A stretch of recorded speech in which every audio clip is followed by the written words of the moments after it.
مل نہیں رہے ہوں گے ریٹس. اینڈ آئی تھنک یہ بڑی انٹرسٹنگ بات ہے کہ جہاں پہ انتظامیہ ایک طرف کہتی ہے کہ ہمارے مجسٹریٹس دیکھ رہے ہیں، ہم جس طرح سے بھی ریٹ لسٹ نکالی جاتی ہے ہر روز. کیا کہیں گے آپ اس حوالے سے؟ جو جس چیز کی نشاندہی کی میرے بھائی نے، بات یہ ہے جی کہ یہ بات کر رہے ہیں سبزی منڈی کی، اور سبزی منڈیاں اور غلہ منڈیاں جو ہیں وہ مارکیٹ کمیٹیاں جو ہیں ان کے انڈر آتی ہیں، اور ان کے آفیسز بھی وہاں موجود ہوتے ہیں.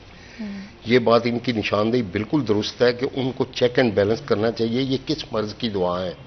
ہماری مارکیٹ کمیٹیاں اور کوئی کام نہیں کرتی. میں پوری طرح آپ کو وثوق سے کہتا ہوں، یہ جو غلہ منڈیاں اور سبزی منڈیاں بنی تھیں، یہ پہلے جب بنی تھیں، ان دنوں میں میرے یادداشت کے مطابق گزشتہ 10 سال میں کوئی نئی سبزی منڈی، کوئی نئی غلہ منڈی پورے پنجاب میں نے نہیں سنا کہ کوئی بنی ہو.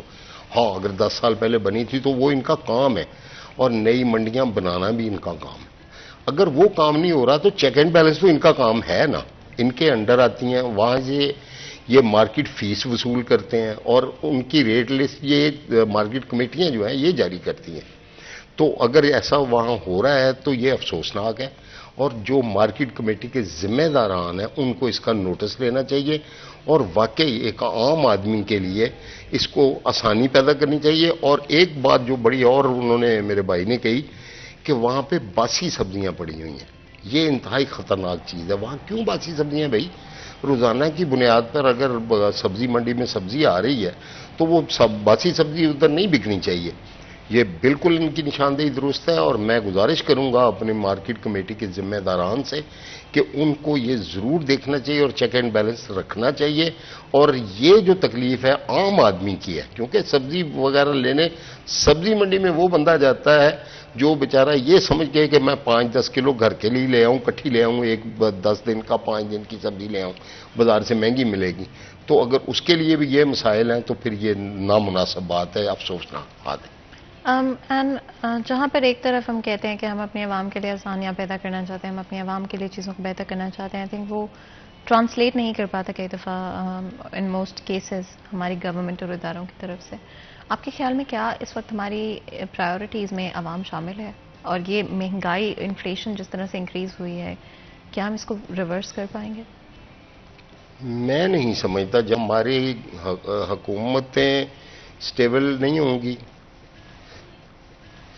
سیاسی سٹیبلٹی نہیں آئے گی، ماحول درست نہیں ہوگا، اس وقت تک تو ہم غیر یقینی کی صورت ویو پوائنٹ سے کس طرح سے امپیکٹ کرتی ہے اکانومی کو، سیاسی طور پہ کس طرح سے امپیکٹ ہوتی ہے اکانومی، اس پر بات کریں گے. لیکن اس سے پہلے بریک لیتے ہیں. کہیں مت جائے گا ہمارے ساتھ.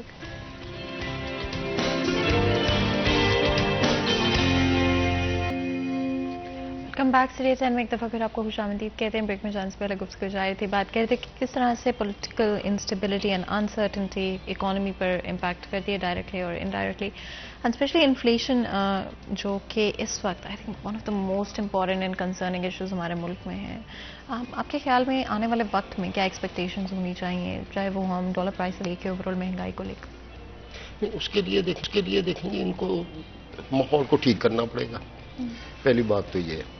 اور اس کے بعد اگر حکومتیں سیٹل ہو جاتی ہیں اپنے طور پر تو ادارے بھی کام کرنا شروع کر دیں گے. ان کی جو اپنے کام پر توجہ ہو جائے گی تو پھر کاروباری زندگی بھی اور کاروباری مملکت بھی سارے کا سارا کو ٹھیک چلنا شروع ہو جائے گا.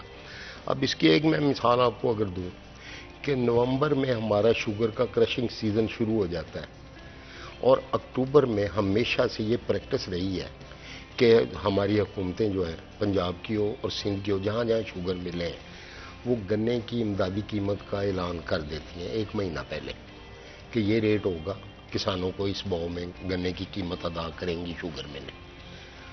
آج آپ دیکھ لیں کتنی تاریخ ہو گئی ہے، 14 یا 15 یا 16 ہوگی. آج ملیں چل گئی ہیں. 10 تاریخ کو پہلی مل ایک پنجاب میں چل گئی ہے، سندھ میں 2-3 ملیں چل گئی ہیں، کے پی میں 1 مل چل گئی. ابھی تک گنے کی امدادی قیمت کا اعلان نہیں ہوا. اگر یہ صورتحال ہوگی تو پھر کس طرح وہ جو گروہ ہے، جو کسان ہے جس نے گنا جو ہے اگایا ہوا ہے اور جو بیچارہ انتظار کر رہا تھا کہ ملیں چلے، میں اپنا گنا ادھر ملوں میں بھیجوں، اپنی زمین خالی کروں، اس نے آگے ادھر گندم کی بوائی کرنی ہے یا جو بھی اس نے دوسری فصل بیجنی ہے، اس کے لیے تو پرابلم پیدا ہو گیا. اب یہ نقصان ہوا اس وقت اگر انسٹیبلٹی ہے سیاسی طور پہ تو اس کی وجہ سے کہ اتنی بڑی ایک انڈسٹری, پاکستان کی تیسری بڑی انڈسٹری جو ہے وہ اس وقت جو ہے وہ, اور عام کسان میرا گروہ جو ہے وہ سفر کر رہا ہے. ابھی تک ہم اس کا ریٹ ہی سیٹل نہیں کر سکے. یہ میں نے آپ کو ایک ایگزامپل دی, اور اس کے مطابق ہی ابھی تک ٹیکسٹائل کی کوئی پالیسی نہیں بنی. ورنہ یہاں پہ آپ کے شہر میں ٹوٹ کے جس طرح آج سے 5 سال 4 سال پہلے لومیں بکی تھیں تول کے, ان دنوں میں آپ یقین کریں کئی فیکٹریاں ٹوٹ کے بکی ہیں اور کباڑیوں نے لی ہیں لوہے کے باؤ میں وہ مشینیں. اور یہ بڑا انتہائی افسوسناک جو ہے نا یہ بات ہے. یہ دوسری مثال میں آپ کو دے رہا ہوں, اور یہ صرف اور صرف غیر سیاسی غیر یقینی صورتحال جو ہے نا یہ اس کا یہ شاخسانہ ہے اور اس کا یہ نتیجہ ہے. اگر ساری توجہ ہماری اپنی حکومتوں چلانے پر اور کاروبار کو فیسیلیٹیٹ کرنے پر, اپنے عوام کو فیسیلیٹیٹ کرنے پر ہو تو اس کے نتائج مختلف ہو سکتے ہیں. میرا ملک بڑا زرخیز ہے آج بھی. ہم نے آج تک اس کی طرف توجہ نہیں کی سوائے اس کے کہ ہم نے اس کو کیسے اتارنا ہے, اس نے مجھے کیسے اتارنا ہے. سیاسی عدم استحکام کے بنور میں آج پھنسے ہوئے ہمیں مدت گزر گئی ہے, ہم اس سے نکل ہی نہیں رہے. بھائی اس سے نکلیں, ہم ملک کا کچھ سوچیں. ہم 29 من سے زیادہ گندم پیدا نہیں کر رہے فی ایکڑ, 65 من لے رہا ہے ہمارا ہمسایہ ملک.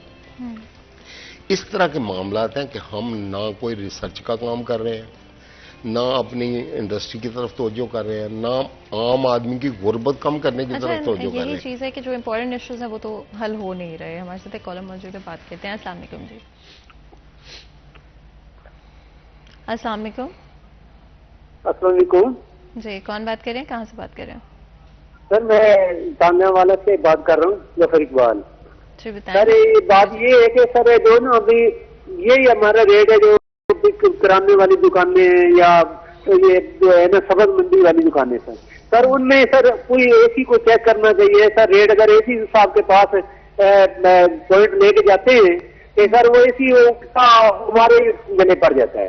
تو یہ تو سر اس کو چیک کرنے کے لیے باتیں والی رہن لگی ہوتی ہے, اس کے اندر بھی سر وہ جو واقف کار ہے وہ آتا جلدی لے کے جاتے, باقی لائن لمبی لگی ہے. تو سر یہ ریکویسٹ ہے کہ اے سی صاحب کو نا اس کے تھوڑی چیزیں چیک کرنا چاہیے اور اس کے مطابق اس کو کام کرنا چاہیے. ابھی جو ہے دوسرے ہے نا اپنا کمیٹی والے وہ بھی کوئی آتا نہیں ہے, کوئی لسٹ لگی ہوئی ہے اس کے مطابق کوئی چیز نہیں دے رہا. سر یہ اس کا ریکویسٹ ہے ہماری, ان کو تھوڑا سا اے سی کو یہ کنٹرول کرنا چاہیے. بالکل جی, بہت بہت شکریہ کال کرنے کا. ہمارے ساتھ کالر موجود تھے جو کہ بات کر رہے تھے یوٹیلیٹی سٹورز اور کریانہ سٹور کے حوالے سے. ان کا یہ بھی کہنا تھا کہ لائنز کافی لمبی لگی ہوتی ہیں, ریٹس کے حوالے سے بھی وہ کہنا چاہے تھے. کیا کہیں گے آپ؟ یوٹیلیٹی سٹور کا تو خیر بابا آدم ہی نرالا ہے نا جی, وہ تو صورتحال ہی مختلف ہے. وہ ایسا سرکاری ادارہ ہے جہاں پہ کسی بندے کو اربوں روپے کی جو ہے نا گورنمنٹ ریلیف دیتی ہے, عام آدمی کے لیے ریبیٹ دیتی ہے اس کو, اور وہ اربوں روپے کی ریبیٹ کہاں جاتی ہے مجھے نہیں سمجھ آئی آج تک. کسی بندے کو وہاں سے کوئی چیز, یہ ان کی اکیلے میرے بھائی کی شکایت نہیں ہے, آپ پورے پاکستان میں دیکھ لیں کیونکہ وہ فیڈرل ادارہ ہے اور پورے پاکستان میں یوٹیلیٹی سٹور موجود ہیں. کسی جگہ پہ اگر کوئی یوٹیلیٹی سٹور آپ کو ہر چیز وہاں پہ ملتی ہو ریٹ کے اوپر تو آپ مجھے ایک کی کوئی نشاندہی کر دیں, میں ذمہ دار ہوں. کبھی بھی نہیں, کہیں بھی نہیں ہے. یہ پنجاب کی بات نہیں ہے یا میرے فیصل آباد کی بات نہیں ہے, اس کی تو بات ہی چھوڑ دیں. اس کو تو ویسے میرے حساب سے میں اکثر کہتا ہوتا ہوں کہ یوٹیلیٹی سٹور کو بند کر دینا چاہیے. اس کو عام طریقے سے جس بندے کو جو ڈیزرونگ پیپل ہے, جس طرح احساس پروگرام ہے یا جس طرح اور کوئی اس طرح کے معاملات جو ڈیزرو کرتا ہے, اس کے لیے ویسے کوئی اس طرح کے کارڈ بنا دیں کہ وہ جا کے خود لے لے کوئی چیز, یا اس کو کوئی ریلیف مل جائے کسی بھی کریانہ سٹور سے. یوٹیلیٹی سٹور کا کسی کو کوئی فائدہ نہیں ہے, اور ہمارا عوام کا پیسہ جو ہے نا, ٹیکسوں کا پیسہ, وہ ضائع ہو رہا ہے.